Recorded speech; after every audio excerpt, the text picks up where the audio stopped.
The Avatar universe is full of powerful benders, but among these countless benders, some hold a power far beyond the rest. These are our top 10 picks for the strongest characters in the Avatar universe. To start us off, we have Prince Zuko. As a child, Zuko did struggle with his firebending techniques, but he truly came into his own during his teenage years, thanks to the teachings of his uncle Iroh. He was even able to hold his own against fully grown firebending masters, and Zuko only grew stronger throughout the series, learning new skills from his uncle, like redirecting lightning, and more importantly, inner peace. Next up is the authoritative equalist leader, Amon.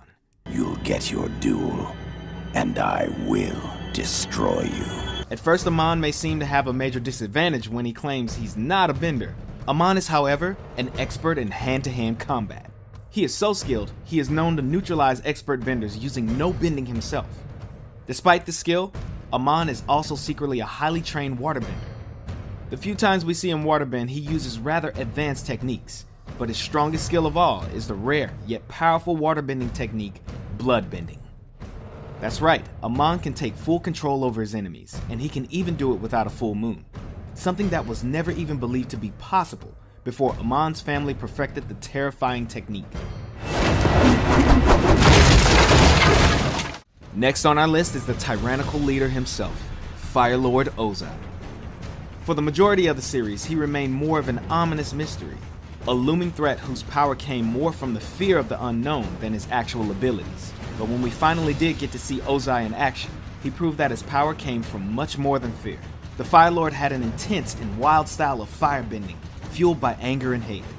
While he did harness the power of Sozin's comet to give his bending an extra boost, it is clear that comet or no comet, Ozai is a force to be reckoned with. Up next is everyone's favorite airbending teacher, Tenzin. Although Tenzin is a known pacifist and prefers to avoid a fight whenever possible, he has proven to be a potent example of airbending prowess. The burden of passing on thousands of years of airbending knowledge has driven Tenzin to honing his skill as an airbender to a high level of mastery. I will never let you get to Korra. Unfortunately, you don't have a choice. Yes, I do. He is able to hold his own against numerous highly trained equalists and their mechanical weaponry. He arguably got the better of the infamous Zahir, keeping the villain on the defense and demonstrating his bending superiority before losing due to a little more than some bad luck.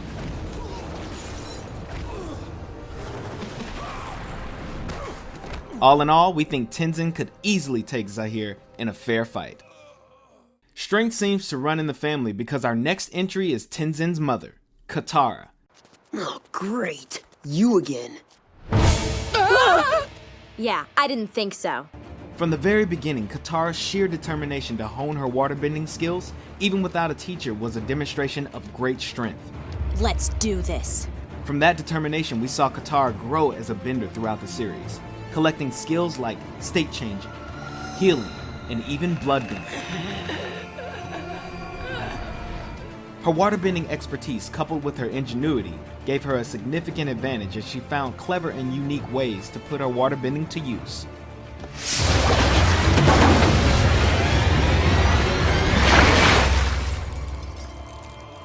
Although Azula is only 14 years old, she is regarded as one of the most fearsome firebenders of her time.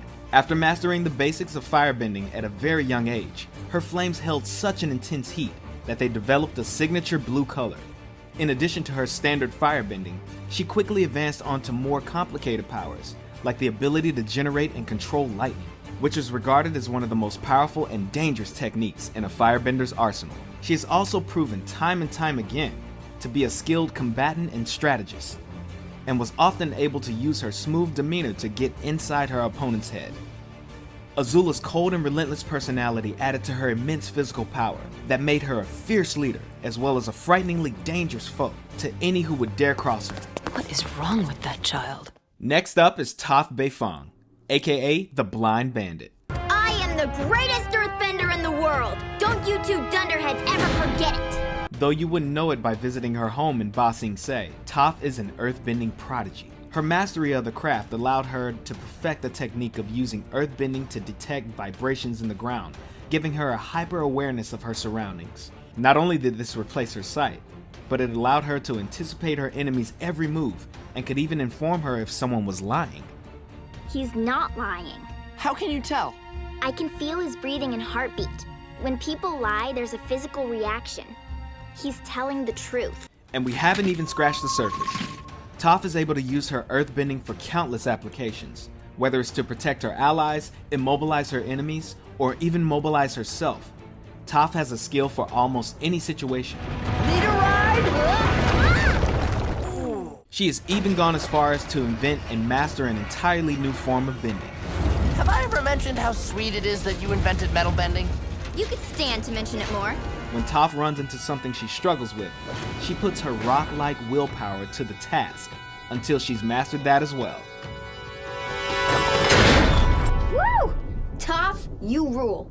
Don't let his good nature fool you, because beneath Iroh's optimism and wisdom comes a raw power that only experience can bring.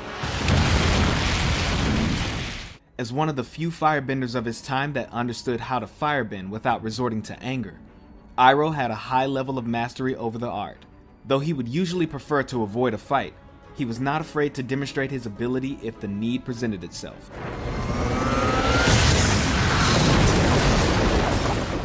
In addition to his skill in firebending, he was also knowledgeable in the other forms of bending, and even went as far as incorporating techniques he learned from waterbenders.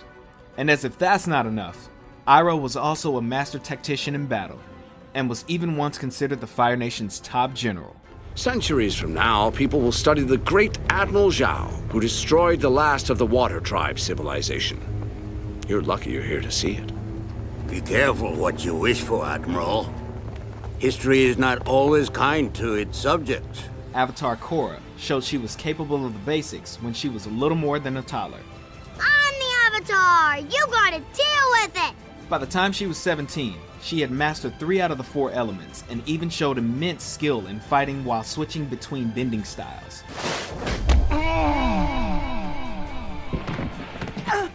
Chump. Water, fire, and earthbending came to her as naturally as breathing, as she pulled off advanced techniques with little hesitation. While she initially struggled with airbending, she eventually proved she could master that as well, and even fight using only airbending when needed. Punch, punch, punch! See? Mastered. Her grasp over the physical aspect of bending was so strong that she was able to use it to take down some of the most powerful forces in the world.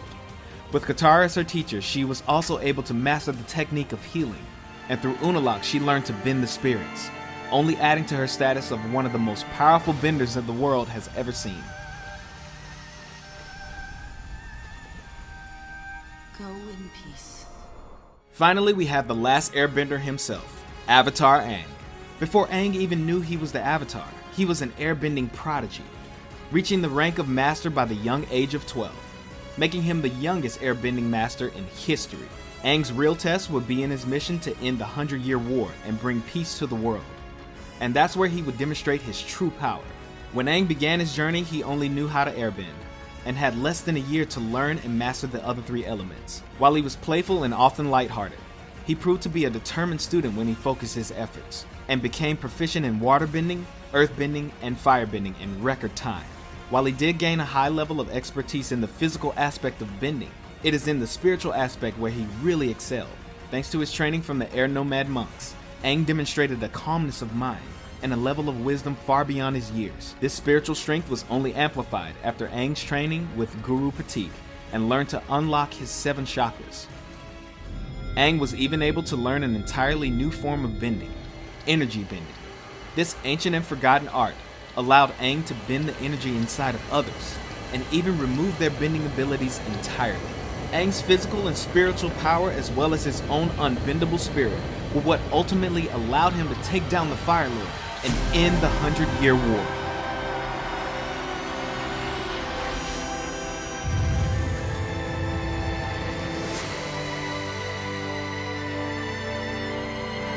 Who do you think is the strongest character in Avatar?